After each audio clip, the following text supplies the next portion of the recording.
అందరికీ నమస్కారం. ఈరోజు కథ హిట్లర్ ఎపిసోడ్ 274 ఫోన్ కాల్. ఇక స్టోరీలోకి వెళ్తే, విరాట్ మనుషుల నుండి తప్పించుకునే ప్రాసెస్లో ఊరి చివరికి వెళ్ళిన హాసినిని వెంబడించి ఆమెను కిడ్నాప్ చేసి ఒక సీక్రెట్ ప్లేస్కి తీసుకెళ్తాడు మహేంద్రవర్మ. సాయంత్రానికి స్పృహలోకి వచ్చిన ఆమె అతనితో గొడవపడి అక్కడి నుంచి తప్పించుకోవాలని ప్రయత్నించింది. ఆమె ప్రయత్నం వ్యర్థమవడంతో పాటు వారం రోజుల పాటు గదిలో బంధించబడింది. ఆమెను జాగ్రత్తగా చూసుకోమని మనుషులను అరేంజ్ చేసి వెళ్ళిపోయాడు మహేంద్రవర్మ. రాజేంద్రవర్మ ఆడిన నాటకం తర్వాత హాసిని ఉంటున్న లొకేషన్ తెలిసిన విరాట్ అక్కడికి వచ్చి అండర్ గ్రౌండ్లో ఉంటున్న ఇంటిని చూసి ఆశ్చర్యపోయాడు. అక్కడ ఆమె ఆచూకీ లభించలేదు. ఆమెకు ఎవరో సాయం చేస్తున్నారని అతనికి బలంగా అనిపించడంతో ఆ దిశగా ఆలోచించడం మొదలుపెట్టాడు.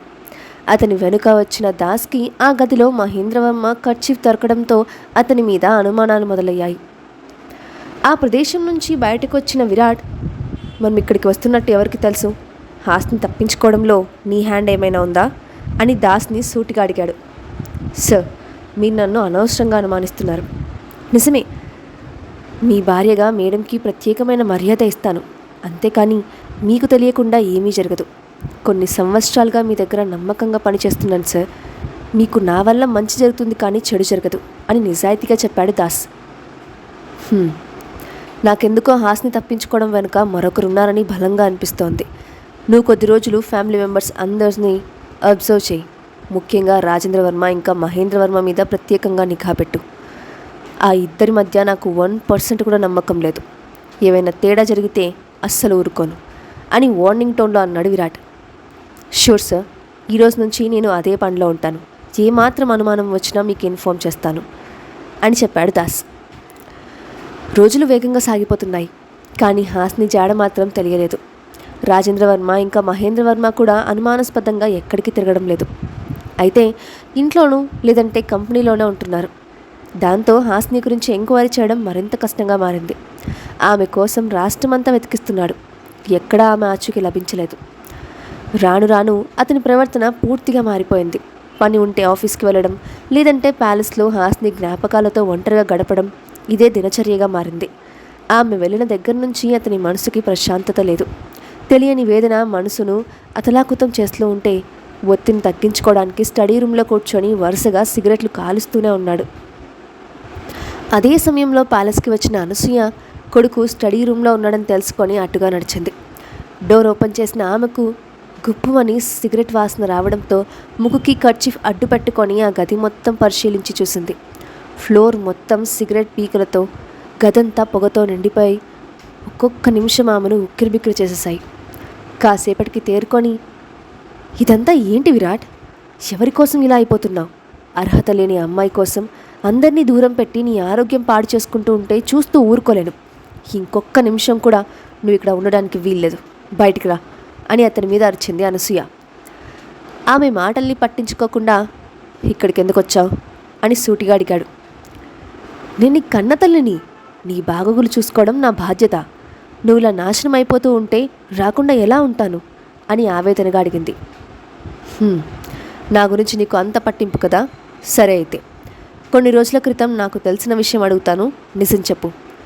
హాస్ని ఫస్ట్ ప్రెగ్నెన్సీ ఎలా పోయింది అని ఆమెను ప్రశ్నించాడు. ఆ ప్రశ్న వినడంతోనే ఆమె ముఖం పాలిపోయింది. ఒళ్ళంతా తెలియని భయం ఆవహిస్తూ ఉంటే గుండె దడదడలాడింది. కానీ ఎమోషన్స్ అన్నిటినీ కంట్రోల్ చేసుకుంది. బట్ ఆమె ముఖంలో కనిపించిన కంగారు విరాట్ కంటి చూపును దాటిపోలేదు. అతని పెదవులపైన ఈవిల్ స్మెల్ వచ్చింది. కాసేపటికి నోరు విప్పిన అనసూయ, ఆ విషయం చెప్పిన వాళ్ళు నీకు కారణం చెప్పలేదా? తనంతట తానే అపోషన్ ట్యాబ్లెట్ మింగేసింది. నిజానికి తనకు అసలు పిల్లలు కనడం ఇష్టం లేదు, అందుకే అలా చేసింది. అంతకుమించి పెద్ద కారణం లేదు అని నెపం మొత్తం హాస్ని మీద నెట్టేసి సింపుల్గా తప్పించుకోవాలని చూసింది. ఓ, అంటే ఆమె కడుపులో ఉన్నది నా బిడ్డ కాబట్టి వద్దనుకుందా? అదే వేరే వాళ్ళ బిడ్డ అయితే కనడానికి రెడీగా ఉందా అని మరొక ప్రశ్న సంధించాడు విరాట్. ఏమో, అదంతా నాకెలా తెలుస్తుంది? కానీ ఆమె ఆలోచన నువ్వు చెప్పిన దానికి చాలా దగ్గరగా ఉంది. అందుకే గిల్టీ ఫీలింగ్తో పారిపోయింది. అలాంటి అమ్మాయి కోసం ఆలోచిస్తూ నువ్వు ఒంటరిగా మిగిలిపోవడానికి నేను ఒప్పుకోను. నేను చెప్పింది ఒకసారి ఆలోచించు అని మళ్ళీ కావ్య టాపిక్ తీసుకురావడానికి ప్రయత్నించింది. అయితే నాకు గతం గుర్తొచ్చే వరకు ఓపిగ్గా ఎదురు చూడండి. అందరికీ సమాన న్యాయం చేస్తాను అని ఒత్తి పలికాడు. ఇదే మాట ఎన్నిసార్లు చెప్తావు విరాట్? చెప్పి చెప్పి నీకు బోర్ కొట్టట్లేదా అని అసహనంగా అడిగిన అనసూయను కాల్చేసేలా చూస్తూ, నేను వద్దని చెప్పిన టాపిక్ నువ్వు పదే పదే తీసుకొచ్చినప్పుడు నా నుండి రియాక్షన్ ఇలాగే ఉంటుంది. వెంటనే ఇక్కడి నుంచి వెళ్ళిపో అని సీరియస్గా చెప్పి బాల్కనీలోకి వెళ్ళిపోయాడు. గత కొద్ది రోజులుగా విరాట్ తనతో మాట్లాడే తీరు, మాటలు మారిపోవడం గమనించిన అనసూయకు అతని మీద కోపం కాస్త పంతంగా మారింది. ఎలాగైనా తాను అనుకున్నది సాధించాలని కొడుకును తన వైపు తిప్పుకుందామని గట్టిగా నిర్ణయించుకుంది. కాసేపటికి అక్కడి నుంచి బయటికి వెళ్ళిపోయింది. ఆఫీస్లో వర్క్ ముగించుకొని ఆలస్యంగా ఇంటికి వచ్చిన కీర్తి ఫ్రెష్ అప్ అయ్యి బయటికి వచ్చేసరికి కాలింగ్ బెల్ సౌండ్ వినిపించింది. ఈ సమయంలో ఎవరొచ్చారు అనుకుంటూ డోర్ ఓపెన్ చేసిన ఆమెకు కొందరు వ్యక్తులు కనిపించారు. ఆ వ్యక్తులు ఎవరో తెలియక అడ్డంగా నిలబడి, ఎవరండి మీరు? ఈ సమయంలో ఇక్కడికి ఎందుకు వచ్చారు అని అనుమానంగా అడిగింది. నమస్తే మేడం, మేము పోలీస్ డిపార్ట్మెంట్ నుంచి వచ్చాం. హాస్ని మేడం మిస్సింగ్ విషయంలో మీ ఇంటిని సోదా చేయడానికి వచ్చాం. దయచేసి మాకు కోఆపరేట్ చేయండి అని చెప్తూ తన ఐడి కార్డ్ ఆమెకు చూపించారు. Sure sir, please come inside అని వారికి దారి చూపించింది. ఆ వ్యక్తులు ఇద్దరు లోపలికి వచ్చి ఇల్లు అంతా సెర్చ్ చేశారు. ఆ ఇంట్లో ఆమె తప్ప మరొక వ్యక్తి ఆనవాళ్ళు కూడా లేకపోవడంతో, ఈ సమయంలో మిమ్మల్ని ఇబ్బంది పెట్టినందుకు sorry madam, thank you for the support అని హుందాగా చెప్పి బయటికి నడిచారు. ఇంతలో వెనుక నుండి, సార్ ఒక్క నిమిషం అని పిలిచి, హాస్ని నేను చిన్నప్పటి నుంచి బెస్ట్ ఫ్రెండ్స్. ఎన్ని సంవత్సరాలుగా ఎన్ని కష్టాలు వచ్చినా కలిసే ఉన్నాం. ఏమైందో ఉన్నట్టుండి మిస్ అయింది. అసలే తను ఇప్పుడు ప్రెగ్నెంట్ సార్. వీలైనంత తొందరగా ఆమె ఎక్కడున్నా వెతికి పట్టుకొని సేఫ్గా తీసుకురండి.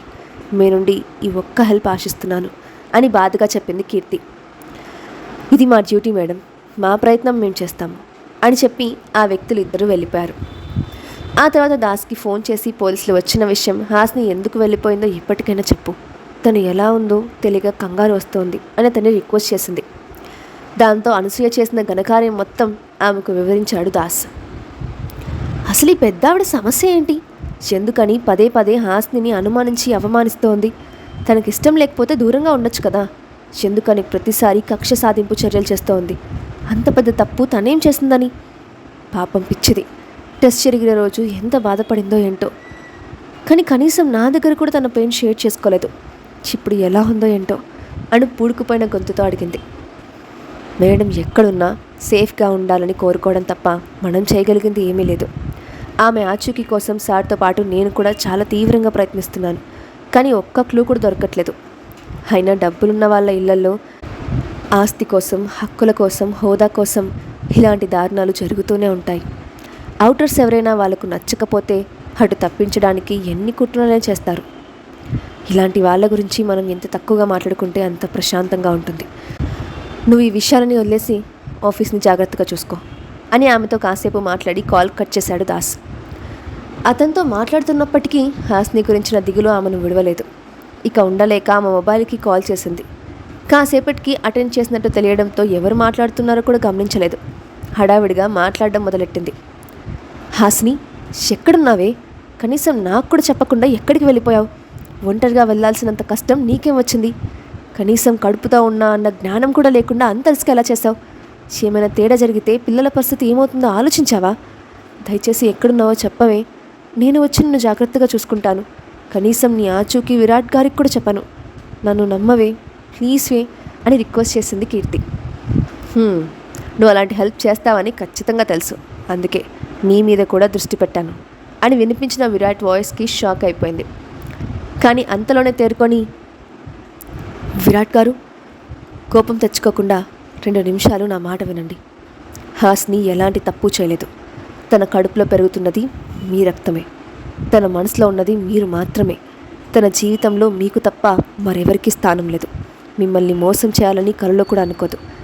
చిన్నప్పటి నుంచి తనతో స్నేహం చేసిన వ్యక్తిగా తన గురించి నాకు పూర్తిగా తెలుసు. కనీసం మీరైనా తనని నమ్మండి. నిజంగానే టెస్ట్లో ఏదో ప్రాబ్లం ఉంది, ఒకసారి ఎంక్వైరీ చేయించండి అని రిక్వెస్ట్ చేసింది కీర్తి.